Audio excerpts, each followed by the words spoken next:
Hey everyone, it is great to be back here with you all today. We are diving into something I have been wanting to talk about for a while, my own financial journey. It is a story of starting from scratch, making a ton of mistakes, and eventually somehow finding my way to a six-figure income. I promise you, I am not special. My path was not some genius plan. It was messy, it was stressful, and it was absolutely full of lessons that I wish I had known earlier. I truly believe that if I can figure this out, most people can too. I did not get straight A's in college. I definitely had my share of youthful indiscretions, let us just say. So let us go all the way back to when I was making minimum wage in high school. And I will share the big takeaways from each step, the good and the bad. Grab a coffee, get comfortable, and let us chat about how I stumbled into this. Before high school, my money-making ventures were pretty standard for a kid. Mowing lawns, shoveling snow, that kind of thing. My very first official job was at a grocery store when I was 16. I was pulling in a glorious $7.65 an hour. My duties, you ask, bagging groceries, wrangling those runaway shopping carts from the parking lot, and occasionally, if I was lucky, hopping on the cash register. I actually think everyone should experience a minimum wage job at some point in their lives. It is a real eye-opener. I saw all sorts of people there. Some were young, just like me, killing time, trying to save up for something. Others were much older, and honestly, they did not look very happy. It was a tough job, and it taught me early on that I did not want that to be my future. I remember one cashier, probably in his 40s or 50s, just got so fed up one day that he yelled and stormed out. It was moments like those that really cemented in my mind what I did not want my life to look like down the road. After high school, like many of my friends, I headed off to college. I was fortunate enough to get into a good state school in Wisconsin, mostly because I was a bit of a tryhard in high school. I started out studying chemistry, and honestly, I was completely lost. I had no idea what I wanted to do with my life, so I just sort of drifted through the basic classes. That first summer, I went right back to a minimum wage job delivering subs for Jimmy John S. Now, technically, it was a pay raise because I was getting tips. I even strategically tried to work from a Jimmy John S in a richer area, hoping for better tips. One time, I actually delivered a sub to the general manager of the Milwaukee Brewers right to his house. But even with the tips, it felt like more of the same. It did not require much skill to drive sandwiches around, and the managers there who were in charge of opening and closing maybe made $15 an hour with my tips. I probably averaged around $12 an hour. There were a lot of, let us just say, relaxed individuals working there, and it was another clear sign that this was not the atmosphere I wanted to be in long term. Going back to college, I realized that the whole point was to acquire a skill, something that people would pay me more for. I quickly discovered I did not enjoy the lab work that chemistry required. Plus, getting a good job in chemistry often meant more schooling after a bachelor's degree. So, I decided to switch things up. I was not happy with my current path, that is when computer science entered the picture. This decision really changed everything for me.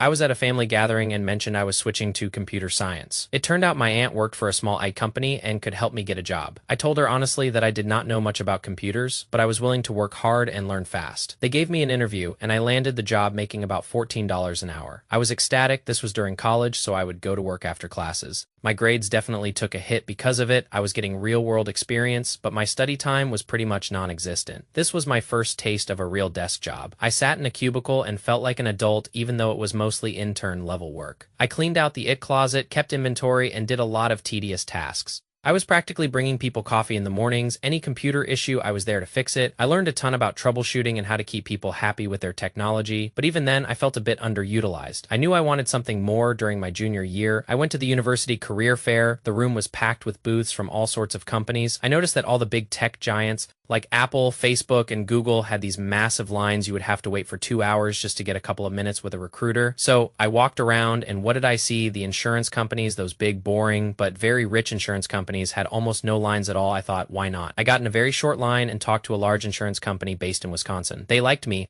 offered me an interview, and I took it. I went to their campus, interviewed with their tech team, and got a job offer for about $20 an hour. I was 21 years old, and I had never seen that kind of money before. I was thrilled. Fast forward to that school year, and things went south. My GPA was the worst it had ever been. I had zero motivation for classes. I even started a business selling children's books on the side, which was failing spectacularly and just bleeding my savings dry. It was a demoralizing year. I really questioned if computer science was even for me. When the school year finally ended, my grades were the lowest they had been in my entire academic career. Then, I started my summer internship. Once I got going, I actually realized I was pretty good at the job. I was genuinely baffled. I was not the best student pulling CS and BS, but I excelled at work, so I decided to go all in. I attended every networking event, took meetings with leaders, and tried to meet as many people as possible within the company. I quickly saw a huge disconnect between school performance and success in the real world. By the end of the summer, I had a full-time offer as a low-level software engineer. I was over the moon. The offer was close to six figures, not quite there, but having a job locked down after college was an incredible feeling, and the experience I gained was invaluable. When I started that full-time role, my entire focus was on learning and networking, but as often happens in corporate America, pay raises are usually pretty minimal.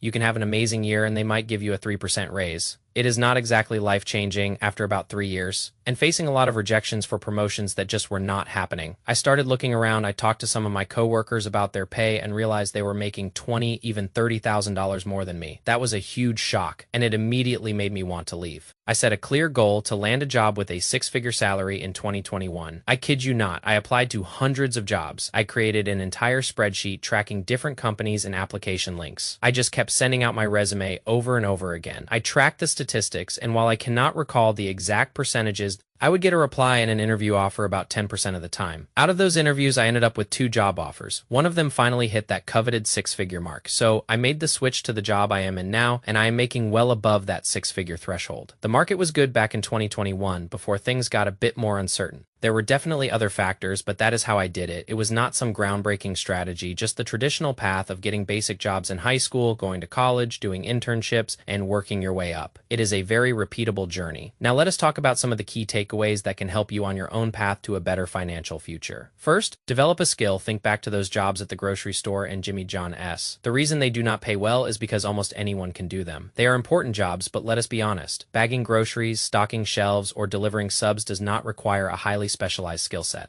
You need to invest in learning a skill that is in demand. Think about where the jobs are. Engineering, computer science, technology, these fields are growing. Of course, there are other paths too, like medicine or law or business, which might require more schooling. But the point is, do your research and develop a tangible skill, whether that is through college, trade school, or self-study. Make sure it is something valuable. Second, experience is more important than grades. Now, if you are planning to become a doctor or a lawyer or pursue some advanced degree, then yes, good grades are crucial for getting into those institutions. But for most other careers, in every interview I ever had, internships and practical experience were discussed far more than anything about my classes. I do not think anyone ever asked me for my GPA, and honestly, I am glad because I maintained a B average, which is nothing special at all by my junior and senior year. It was closer to a C average. It really seemed to me that you just need to do the minimum to pass your classes and get the degree. I always prioritized experiences over grades, and that helped me pick up skills, work on real projects, and get used to office dynamics. Third, be different. When I was at that career fair and all the popular big tech companies had hour-long lines, I could have just joined everyone else, waited, blended in, and probably walked away with no job offers. But I decided to be different. I went to the boring companies, and that is where I got some great job offers. Even starting that children's book business, even though it failed spectacularly and cost me money, it was something unique. People ask me about it a lot in interviews because it showed initiative and a different perspective. Not everyone can say they started a business in college. The key is to find ways to stand out from the competition. Fourth, be aggressive. When I was trying to finally land that six-figure job, I applied to well over 100 positions. I had a really high rejection rate. There are going to be a lot of failures. And frankly, it is good for you to go through that process of selling yourself again and again. You have to be a bit selfish sometimes, fight for yourself. Maybe you have a family to feed, or if not, pretend you do. If you are in a bad situation, leave company loyalty, I would argue, is pretty much dead. Companies can let you go at any time, so why should you not be able to leave at any time for a better opportunity? And my final piece of advice, network and stay vigilant. People know people, and often those connections can help you land jobs. My career truly got its start because my aunt, who worked for that tech company, helped me get my first job in the field, so network, try to get to know as many people as possible because you never know who could help you along the way. One good connection can often make up for a lot of other things that might not be perfect in your life. In conclusion, with some hard work, a lot of learning from mistakes, and a little bit of luck, I truly believe that most people can achieve their financial goals.